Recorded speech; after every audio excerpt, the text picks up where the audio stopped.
is Jennifer. Jennifer was the other first timer, and she was a pharmacy technician. So she manned the pharmacy along with Jesse and Amy. And a friend of hers had made all of these cute little headbands. Some of the guys were going, really? You think those are cute? But we all do. So all the girls who came through would get those little headbands. And Jennifer would try to coordinate it to match the color of whatever they were wearing. That was important to her. So, and then we had some of the elderly. It's really unusual in Haiti to have someone who is, elder. It's beautiful to watch how the Haitians minister to their elders. They love the babies into the world, and they love the elders out of the world, and that's the way it's supposed to be. So this lady came in with 2 or 3 escorts from her family to help her as she was being examined. So we loved it, and we were blessed. We were so blessed. And so were they, I think. It was mutual. And then, as we were doing medical clinic, the guys went over to the compound, which has, if you remember, it has the walls of the church, and we're doing a roof. We're trying to do a roof. We're raising funds for that at this moment, and the huge, gigantic garage sale, which I labeled rightly, didn't I? They just said, what are you going to call it? And I said, a gigantic garage sale, just because we wanted it to be gigantic. And I guess God did too, because it filled the shell of an old Food City building. We had departments. If we had had an intercom system, we could have been paging each other to the departments, because we did literally have shoe department, we had clothing department, we had electronics, we had exercise equipment, we had regular furniture, we had outdoor furniture. I mean, we had seasonal, we had kids' clothes, we had kids' toys, we had kids' furniture. It was amazing. And we're now $10,500 closer to our goal because of that gigantic garage sale. So thank you for your prayers and your contributions.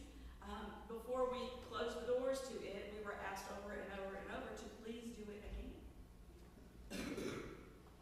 Mickey Baker said, how about Christmas? And I went, no. That's how long I thought about it. No. I said, maybe in the spring. Maybe in the spring. So we get to keep that Food City shell. We have room in there. If any of you are cleaning out stuff and you just want to get rid of it, you haven't used it in a while, it's just taking up space, give me a call. We'll come and get it, and we'll store it and get ready for that spring one. But we're just so thankful and grateful. So anyway, we were at the medical clinic. The guys went off to the compound. So we have the church there. Right now, the people are worshiping in like a picnic pavilion type thing, is the way I'm going to describe it to you. And like I said, on our agenda, what did they get up first? On our agenda was clearing the ground for the swing sets. So the guys are putting together the swing sets day 1. That would be day 1. Day 2, I told you they were going to clear out a little area. Across from the clinic, the medical clinic, Haiti's using some of the earthquake money to build a gigantic soccer stadium. Yeah, their people are starving. Yeah, they're still in tents. They have no homes. So, the government is building a huge soccer stadium, and it's very impressive. It also has a big viewing basketball court area and a big tennis court area, and then a gigantic soccer stadium. So, these guys are from the Dominican Republic. They're just about finished doing that soccer stadium thing. So, this little grader guy was just kind of sitting on this big grader doing this. So, Eve walked over to him and said, how'd you like to make a little bit extra? Just down the road, we got this compound, and the compound was used for agriculture before we got it, so it was like little ridges. It was hard to walk. And he said, sure. So Eve conversed with him, and the guy came over and brought his big piece of equipment. And the next slide, I think, shows you what he did. So not only was the playground leveled, but the whole compound was leveled, and this nice little hike took away all the debris. Hauled it all off for us. So again, what's on our agenda might not necessarily be what's on God's agenda. He doesn't hold back, does he? He does it, and he does it greatly. So all of that got done, right? And that was a good thing. We were all excited about that. Go ahead, Brandon. And the playground got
section. I mean, there's a whole other section that's not even in the picture. And the people now have shade and can come in and worship, and it's just phenomenal. Plus, this increases the school area too, because the kids are meeting in there too. So God had a plan, and we did it. And then Drill Tech came a day late, in the late afternoon.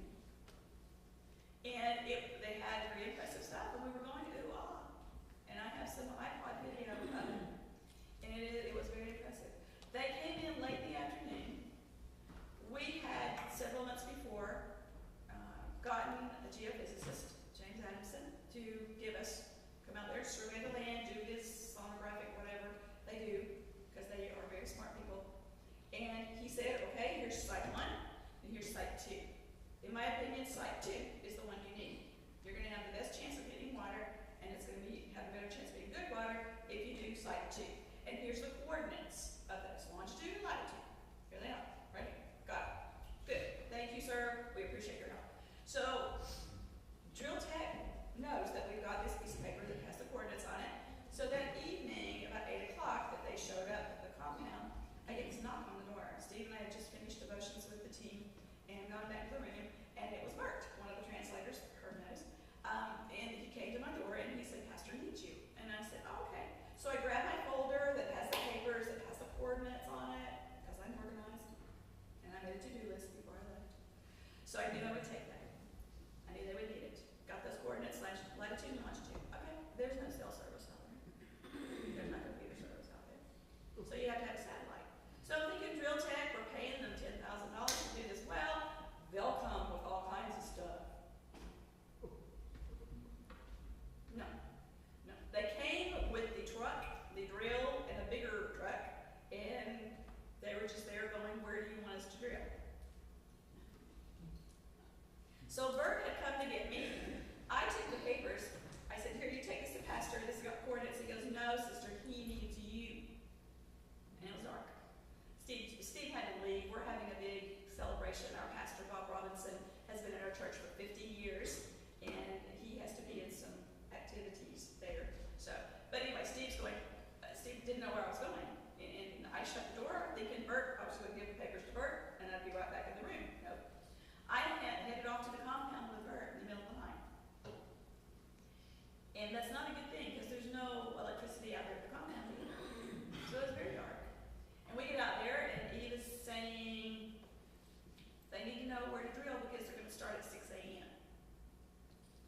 And I said, okay. I had the driver pull the van around. I told them to make the lights shine onto the church and onto the mango trees that were there. Because in May, when I was there on the trip, there was this little mound of rock that James Adamson and Pastor Sergo had put on site 2. And I stood on that site. And I went, good, this is where it's going to be. And we were praying, and we were saying, yay, this is good. And God told me then, he said, look where you are. So, I lined my body up. I was right with the cornerstone of the church. It was right there, right in front of me.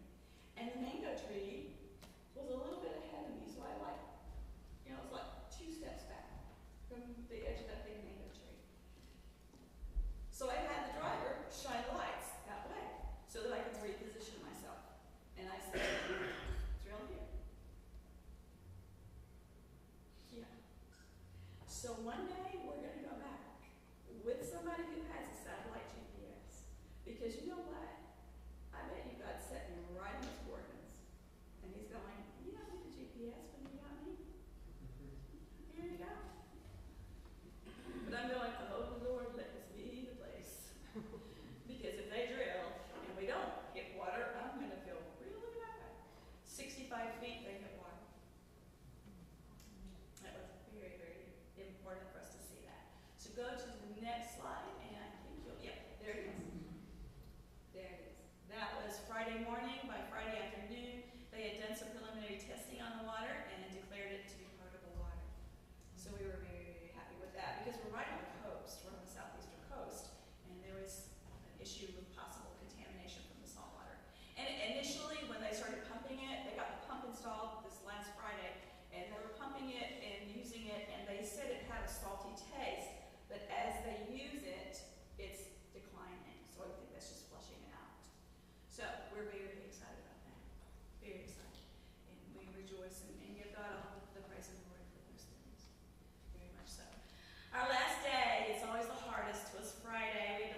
Saturday, so they wanted to have a big worship celebration on the compound for us. We went out there that afternoon, and we had provided them some funds to be able to cook a meal for the whole church so that they could celebrate with us and we could rejoice in the past week. And we thanked each other and gave each other our thank yous and our love, and it was just phenomenal again. They had our little team come up and sing, which is probably a mistake, but we did it anyway. We sang from our hearts, and we sang very loudly, and Bless the Lord, O my soul is one of the songs, and we loved it. And what was the other one, Jesse? How great is our God? How great is our God? Was the other one? Yeah. So, and Tommy brought his guitar. He brought a guitar, really nice one, and he brought it for the purpose of leading it. So they were just ecstatic. And Mickey gave the guys some new drumsticks. The drummer new drumsticks. Just thrilled with those. So does it take a whole lot there to do that? Okay, go ahead. Our goodbyes were hard. The praise was wonderful. Go ahead to the next one. And it just was very nice. This is our Haitian administrator, Linda Lahr, who just does a great job for us when we're not in country. He is there for us. He is working for us and just does a great job. We appreciate him. Everyone in this whole region respects him very much. And I want you to key in on Jennifer's face. She did not want to leave. She had fallen in love with these people. What's happening here is that at the very end of the service, Pastor Lahr said something in Creole to the congregation. And one by one,